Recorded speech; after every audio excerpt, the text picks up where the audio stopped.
Okay, I'll just confirm that we're rolling, and we are. Excellent. Okay, for this video, guys, I really want to talk about the fact that we're working with a simulation. And this is kind of a stock, and hopefully, we'll have, millions of stocks when we're finished. Now, in reality, a real stock market only has about 6,000 odd stocks that it keeps track of. When you think about it, we really want to create an architecture for just how one stock is made and then just simply make thousands of them.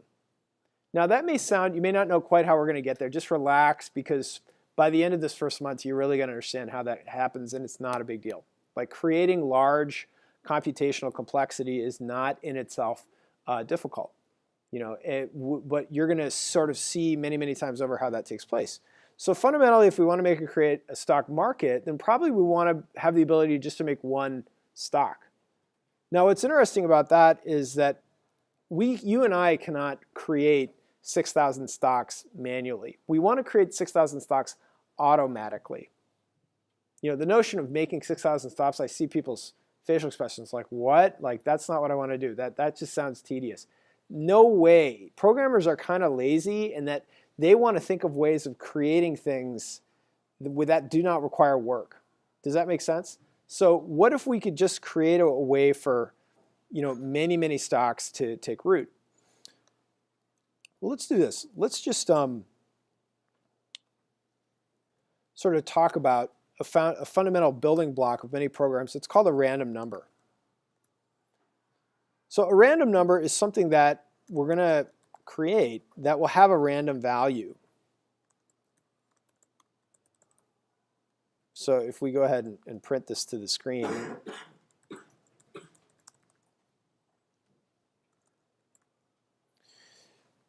and one of the cool facilities we have inside of Eclipse is if we are programming correctly, we'll actually be able to reveal all the ways that an object has methods. So for example, what I just created right here is a random number, and the random number is called R.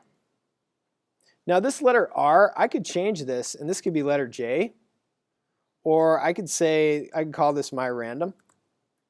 And by the way, putting two words together is a good idea when you program. That's just fine.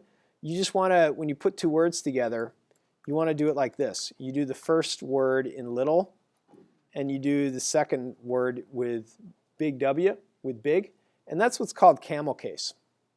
Now I tend to always call my random R, and so for example, if I want to output my random number, I'll say my random number is R. Then I'll say, well, if I want my random number to be a double, then I'll call it next double.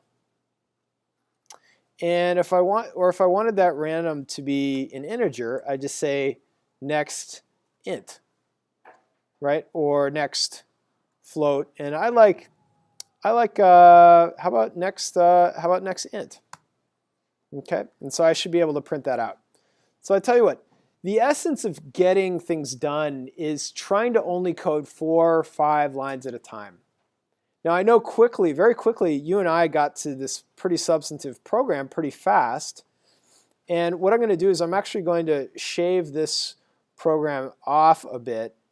And what I'm going to do is I'm going to press my command slash to just comment it out.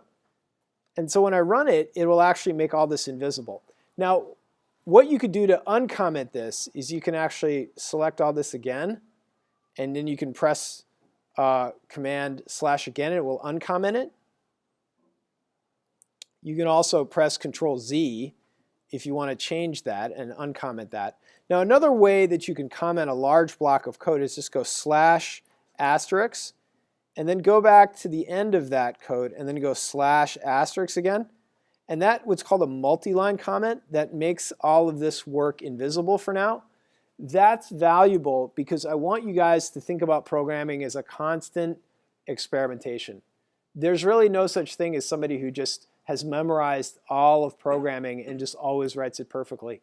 We're constantly making mistakes, and we're constantly trying stuff, getting it partially right, then working on it a bit until it's starting to work.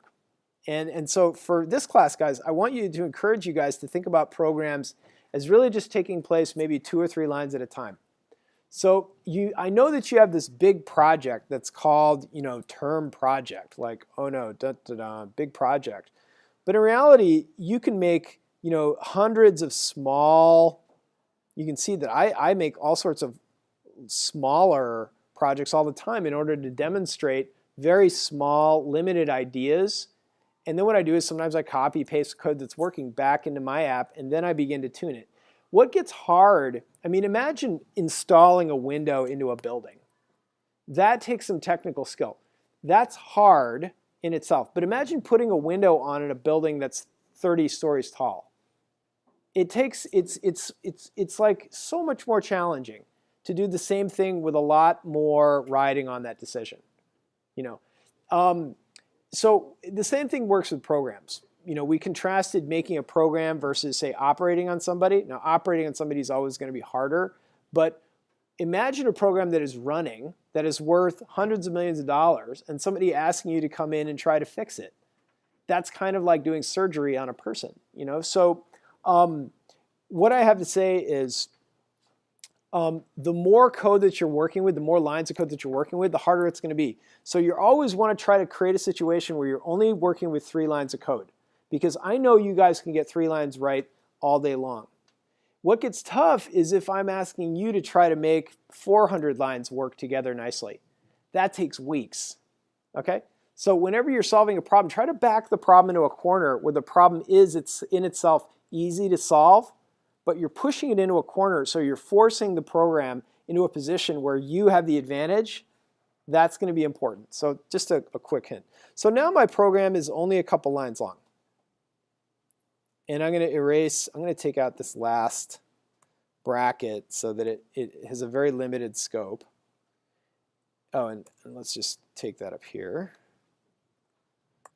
And what's humorous about this, guys, is what if I just took those 2 lines, deleted them, and put them right at the end right here? Here's a good question for you. If I end up not putting my stock inside of my main, and I never call my stock, would Java ever create a new stock? Why not? It's a good guess. Well, the reason why you wouldn't create a stock if you didn't put it in the main is because the program only compiles what's in the main. So if it never gets used in the main, it never happens. So you can make lots of junk code that you put outside of main, and you can move code in and out of main. Does that make sense? This is extremely fluid discipline. It invites all kinds of personalities. Okay? And if you're not a super genius, most of the world is not. I am not. But what you can get good at is doing just enough work to push the program forward. Not to solve the whole thing in one fell swoop, but just to move the program forward. Okay? That's all you really need to do. You only need to be good at writing 3 or 4 lines of code at a time. Does that make sense? Yeah. So let's do this. Let's kind of run this little bit of random, and let's take a look at the console output. This is extremely simple. And so my main is B, and my random number is now this. So what does that tell you? What are some quick conclusions that you can say about the random number?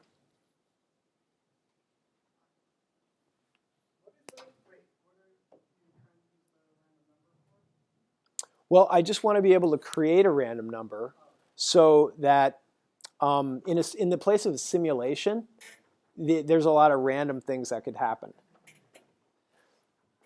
So quickly, make a conclusion about what just happened. Just printed this out to the screen. It generated, let's do it again. Okay. And let's make another number. And I'm just pressing the go button, and the number is a little bit different every time.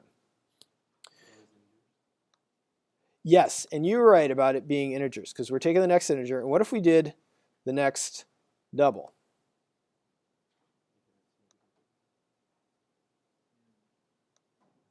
Now take a look at these numbers. It's always 0 point, 0 point, 0 point, and it really never goes under, it never gets to 1, and it's always more than 0. So that's pretty cool, because if you think about that, you could break up the distance between 0 and 1 into many smaller domains or ranges. Like it could be between 0.1 and 1.5, or 1.6 and 1.8, or rather 0.15 and 0.17, or 0.18 and 0.19. Those are little micro regions. That's fine. So for example, if r dot next integer is greater than 5 million, then you could say system.out.println, and you do system.out.println a lot. Random exceeds this.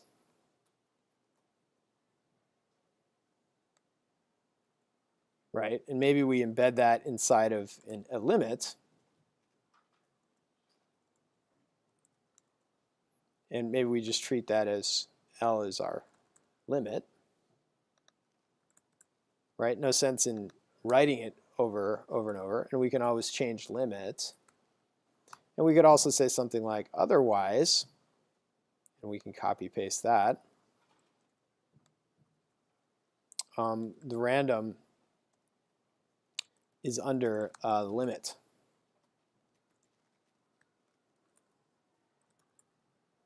And don't feel like you need to just write along with me. You can write along with me if you're quick, for certain. And then if we run that, we can kind of see that it can kind of give us different results. Sometimes it's under the limit, sometimes it exceeds it, sometimes it's under the limit, right? Sometimes it exceeds it. And what if we said, here, I want to know what that random is, just so we'd say R. Now, what's kind of cool about this is, in order to make it a little more interesting, we could say the random output is equal to R next int.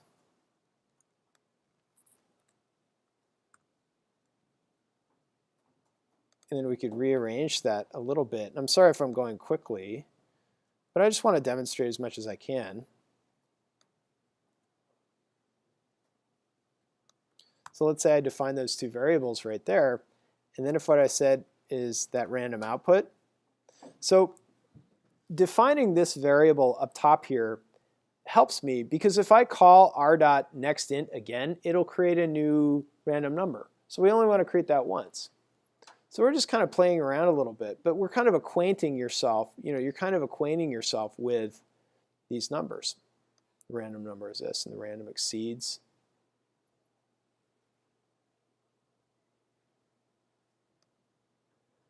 And occasionally it changes its way. Now there's a couple of forces, and I'll just keep this still right here so you can write this down while I talk a little bit. There's a couple of forces at play here.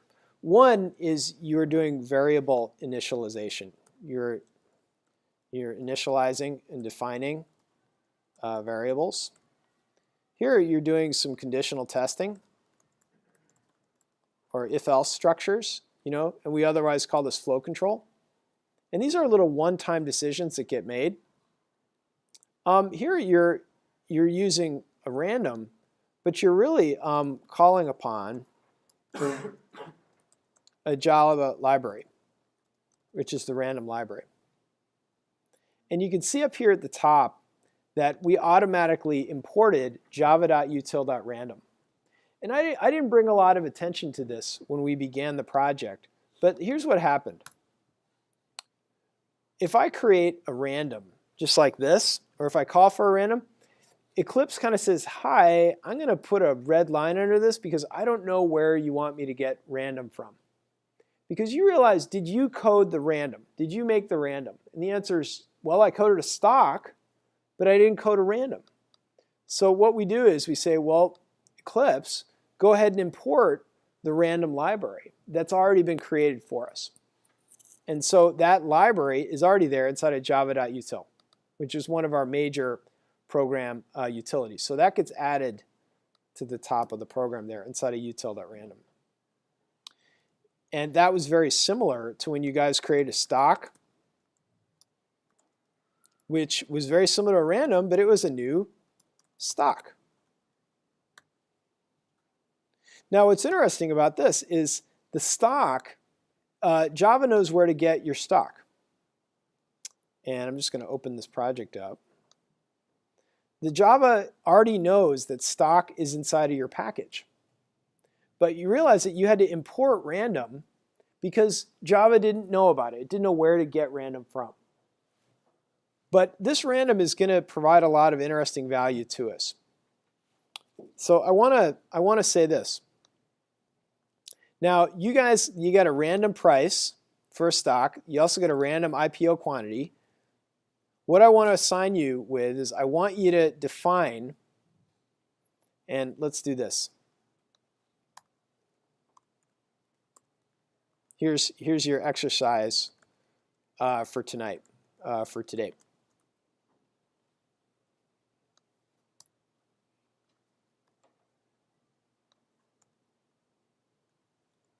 One, I would like you to define the price randomly. So every time we start the project, your stock has a different starting price. Two, define the IPO quantity randomly. And let's see, I think that should be it for right now. And that's pretty good. Let's see if we can work on that this evening. Okay.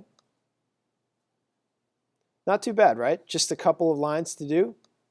And we don't need to work with that stock initially. But if you wanted to, a good way to test it would be once you create that new stock, because of the fact that these randoms are being created inside of the constructor, every time you run the program, the stock would have new values. And you could say system.out.println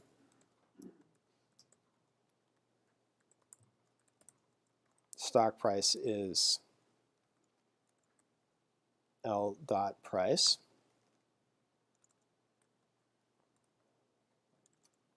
And the IPO quantity is L.IPO quantity. And this would be kind of proof of working randoms right there. Very good.